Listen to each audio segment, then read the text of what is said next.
Bonjour à tous et bienvenue sur Mini PDLV. Aujourd'hui c'est dimanche, travaux pratiques. On va s'atteler au montage de cet AC Cobra à l'échelle 1/14e qui est réalisé par UGears Models. UGears, c'est un fabricant de puzzles mécaniques en bois. Et leur dernière réalisation, qui vient tout juste de sortir, c'est justement une réplique de la légendaire AC Cobra. Une américaine absolument mythique qu'on va découvrir ensemble. Alors pour commencer, on va donner un petit coup de cutter pour retirer l'emballage. Dans cette petite boîte, en fait, il y a toutes les pièces qui vont nous permettre de réaliser ce puzzle mécanique en bois.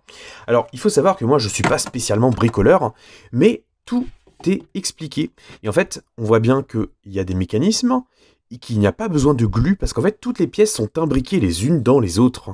Mais également que c'est un système qui est plutôt respectueux de l'environnement, et c'est carrément vrai, parce que, mine de rien, il n'y a pas de plastique. Et en fait, quand on ouvre la boîte, on découvre qu'il y a plusieurs planches de pièces en bois qui sont prédécoupées. On va s'amuser à les assembler en suivant bien sûr la notice qui est fournie juste là. Et on a également quelques petites pièces qui sont fournies dans la boîte. Alors, il y a notamment une spirale. En fait, cette spirale-là, vu que c'est un puzzle mécanique, la voiture peut avancer. Avec cette spirale, on va pouvoir la rembobiner et faire avancer la voiture pendant 8 mètres et même la faire drifter. Parce que le nom du modèle, c'est Drift Cobra. En effet, la voiture est censée pouvoir tourner un peu sur elle-même, en orientant les roues, puis tracer tout droit pendant près de 8 mètres. Donc c'est assez bluffant. On a également plusieurs cure-dents qui nous sont fournis. Alors, ils sont emballés individuellement, ça je suis un petit peu moins fan, mais bon. On a également du papier de verre, et on a également des élastiques, qui sont là également, et on a aussi de la cire de bougie qui va nous permettre de lubrifier les pièces en bois pour justement bien les imbriquer les unes dans les autres. Bon, je crois que j'ai suffisamment parlé, on passe au montage et on reparle du modèle juste après. Go!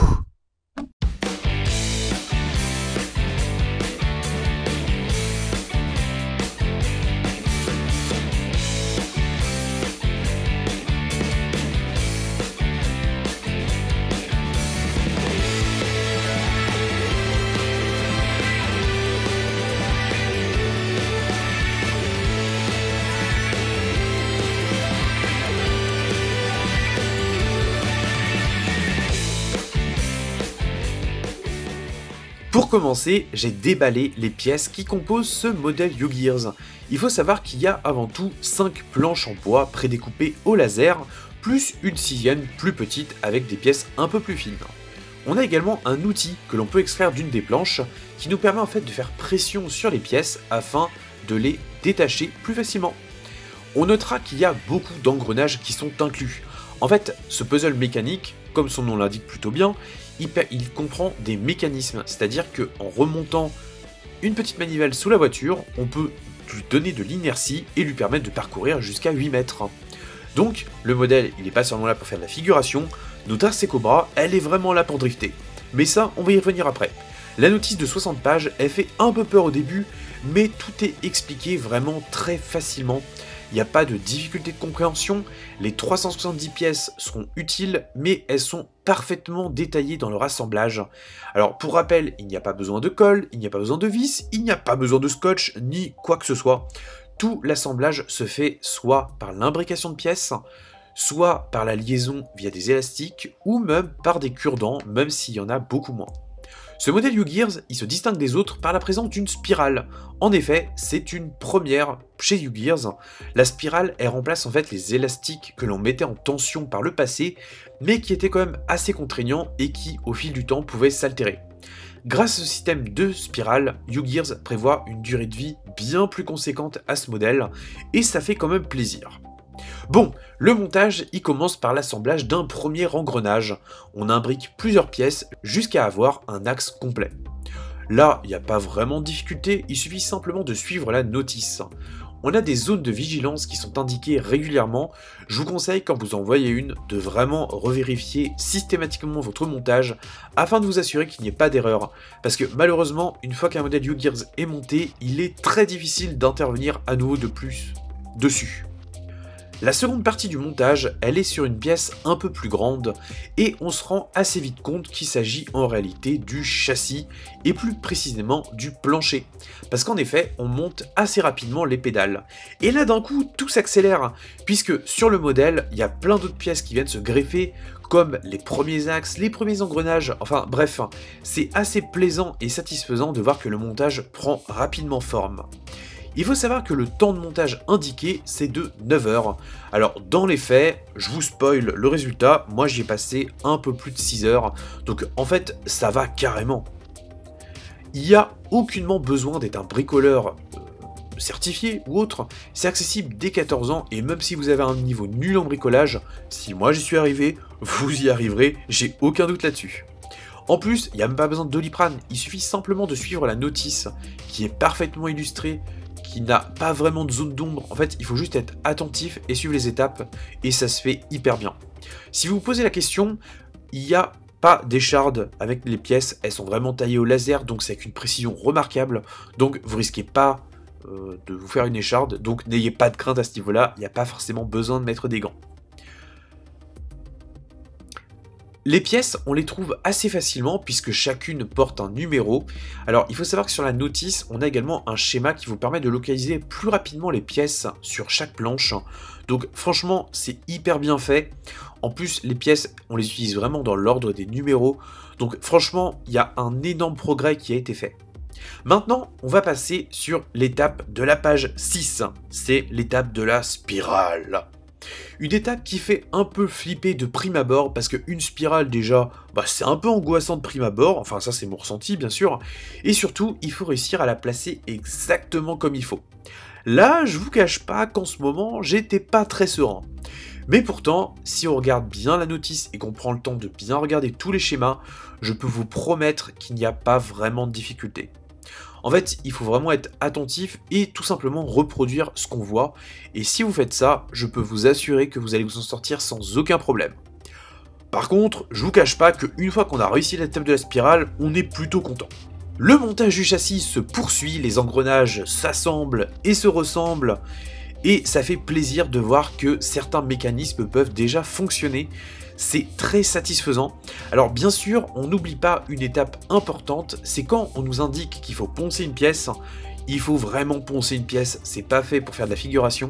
Certaines pièces, quand elles sont sur leur support, elles sont maintenues plus ou moins par endroit, et donc passer un coup de papier de verre sur ces pièces en question, ça permet tout simplement d'avoir une bonne accroche et justement d'éviter tout phénomène d'accroche impromptu qui pourrait se passer entre différents engrenages. Ensuite, pour les engrenages en eux-mêmes, il est nécessaire d'utiliser la bougie fournie. Alors, le but, c'est pas de l'allumer cette bougie-là parce qu'il n'y a pas de mèche, c'est tout simplement en fait de lubrifier les pièces en bois. Parce que si vous ne le faites pas, le problème, c'est que les pièces pourraient tout simplement se bloquer au bout d'un moment, et ce serait vraiment dommage parce que le but de cet AC Cobra, c'est quand même de la faire rouler et de la faire drifter aussi.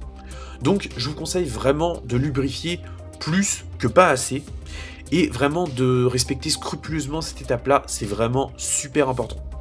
Les cure-dents, j'y viens, il y en a une dizaine dans la boîte, mais je crois qu'on n'en utilise que 7. Ils servent tout simplement à verrouiller certaines pièces, donc parfois il faut les retailler, mais ça présente pas de difficulté, mais ils sont quand même hyper importants. Alors effectivement, par le passé, Ugears misait énormément sur les cure-dents, des fois on utilisait une cinquantaine par modèle, bon peut-être pas autant, mais pas loin. Et là, ce coup-ci, c'est différent. Le fonctionnement, on voit bien qu'il a mûri. Ugears s'est perfectionné et les cure-dents, il y en a beaucoup moins. Ce qui est, je trouve, une bonne nouvelle parce que c'est vrai que c'était un peu contraignant par le passé, mine de rien. Ensuite, il y a de nouveaux systèmes d'assemblage et là, je dois dire que je suis assez bluffé. Alors, bien sûr, le but, c'est pas que je vous spoilie tout le montage, donc je vais pas m'éterniser là-dessus. Je vous dirais simplement que si vous avez déjà monté des modèles Ugears, là, vous allez voir que c'est vraiment le level au-dessus. Pas en termes de technicité, mais vraiment en termes de qualité des pièces et qualité d'assemblage. Franchement, c'est beaucoup plus sympa. Les sièges, c'est une partie un peu technique, parce qu'il y a tout simplement cette courbure naturelle à donner à l'assise. Donc pour ça, les découpes au laser sont d'une extrême finesse, et il faut donc être particulièrement méticuleux au moment de faire cet assemblage-là. Si malheureusement vous y avez été un peu trop fort, sachez qu'il y a une pièce de rechange, et heureusement YouGears que vous avez eu ce réflexe-là, c'est une très bonne idée.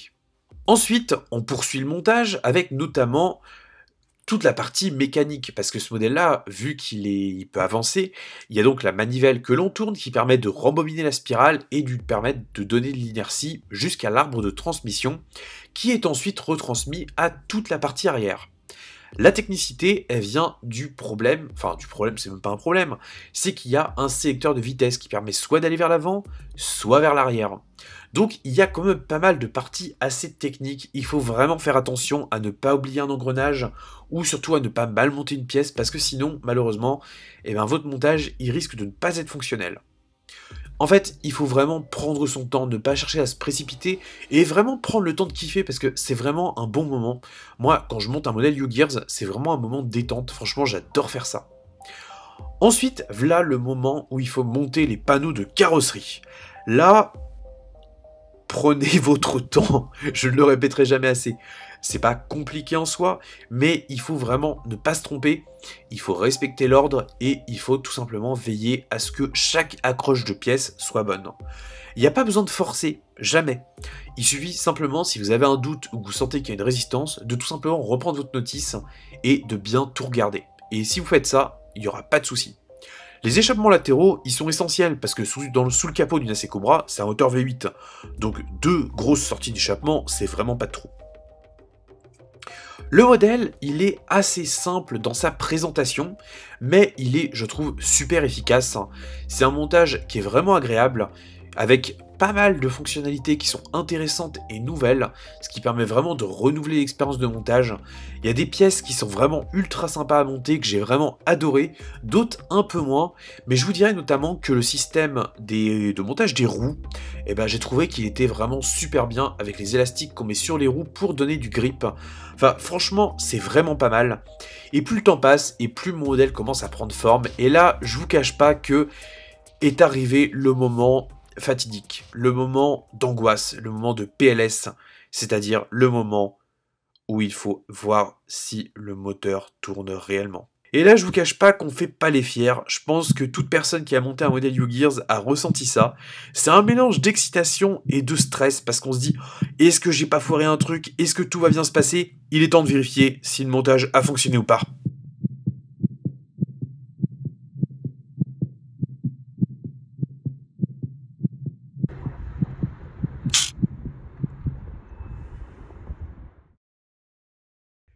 PDLV, c'est la vraie vie. Des fois, ça fonctionne, des fois, ça fonctionne pas. Dans tous les cas, comme d'habitude, je suis tout à fait transparent avec vous. Néanmoins, je vais pas m'arrêter sur le fait que le modèle ne fonctionne pas et donc il ne faut pas l'acheter. Pas du tout. Il y a 2 hypothèses qui expliquent son non-fonctionnement. Soit il y a un défaut de fabrication de la part de YouGears, soit c'est moi qui ai fait une erreur de montage. Alors, je pense qu'on va être d'accord sur le fait que la deuxième hypothèse est quand même la plus probable. Eh ben, figurez-vous que je n'ai pas eu l'impression d'avoir fait une erreur de montage, donc c'est pour ça que j'ai contacté l'équipe de YouGears afin de comprendre l'origine du problème. Parce que avoir un problème, c'est une chose, essayer de le comprendre et de le résoudre, c'est une deuxième chose. Alors, vu le temps qui m'est imparti, je ne vais pas avoir le temps de vous montrer la voiture roulante cette fois, je referai une seconde vidéo à ce sujet. On a passé quasiment 1h30 au téléphone avec l'équipe de YouGears, avec des vidéos à l'appui pour essayer de comprendre l'origine du problème. Finalement, je pense qu'on l'a identifié et je vais vous expliquer un petit peu d'où ça vient. Alors déjà, il faut savoir qu'il y a 2 parties principales au niveau de la mécanique de cette voiture. Il y a la partie moteur avec donc la spirale en dessous et cette partie-là, la petite manivelle qui permet de remonter le moteur. L'énergie accumulée dans la spirale, elle est retransmise via la transmission, c'est-à-dire cet axe-là, jusqu'aux roues arrière. Parce que là, vous voyez, le système de roue arrière, il fonctionne parfaitement bien, il n'y a pas de souci. Et le moteur, si je le fais tourner un petit peu manuellement, l'axe de transmission, il bouge parfaitement. Donc en fait, le problème que j'ai sur mon modèle, c'est tout simplement la liaison qui se fait à ce niveau-là. Alors de là, il a fallu essayer de comprendre pourquoi il y a ce problème de liaison qui s'est fait. Donc pour ça, il faut se référer à la notice et plus particulièrement à cette étape qui nous permet de monter les pièces 55, c'est-à-dire qu'on a ici un sélecteur, qu'on voit ici, qui est en fait le sélecteur de boîte de vitesse, qu'on oriente soit à droite pour aller vers l'avant, soit à gauche pour aller vers l'arrière. Et bien figurez-vous que quand cette pièce tourne là, il y a cette petite pièce-là, numérotée 53, qui se met à hocher soit d'un côté, soit de l'autre, afin que un engrenage ou l'autre soit mis en prise directement avec l'énergie du moteur pour la transmettre aux roues. En fait, le problème, il semblerait que ces engrenages-là, les 255, ne soient pas en prise avec l'engrenage du dessous. Alors, comment ça se fait? Eh bien, a priori, mon montage est bon, mais il y a un petit jeu de quelques millimètres qui fait que les engrenages ne se touchent pas suffisamment pour avoir une bonne prise. Le conseil qui m'a été donné, c'était de laisser ce modèle-là près d'un radiateur pendant 48 heures pour tout simplement qu'il y ait une légère dilatation et donc que les engrenages se mettent bien en prise. Et bien, ce modèle-là, pour l'instant, je l'ai laissé 13 heures près du soleil, près du radiateur. Il y a effectivement un léger mieux, je sens qu'il y a une légère prise qui se fait, mais c'est pas encore suffisant pour donner suffisamment de force aux roues. Néanmoins, je vais continuer un petit peu en ce sens-là et il est probable que le problème se résolve de lui-même et donc que je vous fasse prochainement une petite vidéo où cet AC Cobra roule. Et là, croyez-moi, ça va être carrément sympa. D'autant plus qu'il suffit d'orienter légèrement les roues sur la droite, de mettre ce petit curseur-là vers l'avant, donc là il est déjà en avant, pour tout simplement que les roues arrière entraînent la voiture, qu'elle fasse un petit 180 degrés et qu'elle continue en ligne droite. En gros, elle va vraiment drifter. Qu'est-ce que je retiens de ce modèle? Eh bien, je dirais tout d'abord que UGears a fait un excellent travail. Personnellement, j'ai fait toutes les voitures UGears à ce jour et c'est de très loin le modèle que j'ai préféré monter. L'assemblage est bien plus agréable, le fait qu'il y ait moins de cure-dents, c'est plus agréable, les élastiques, il n'y a pas besoin de les recouper, de les remettre aux bonnes dimensions, donc c'est un super bon point aussi. Non, franchement, il n'y a que du positif. Alors, le prix de vente maximum conseillé, il est à 52 €. Comme d'habitude, je vous mets un lien dans la description si vous voulez commander ce modèle. Dans tous les cas, sincèrement, je vous le recommande très fortement. C'est vraiment un modèle qui m'a procuré beaucoup de plaisir. Alors, de base, il faut 9 heures pour le monter. Moi, j'ai mis à peu près 6h15 et pourtant, je ne suis pas un gros bricoleur. Donc, je pense que vous pourrez vous en sortir à peu près pour le même temps, voire encore mieux. Sur ce, j'espère que cette petite vidéo vous aura plu. Moi, j'ai franchement adoré faire ce modèle et vous le présenter. Donc, je vous mets l'outro, je vous laisse regarder le modèle pour finir et je vous dis à très bientôt. Conduisez pas comme des pirates, surtout en ville, et bye bye.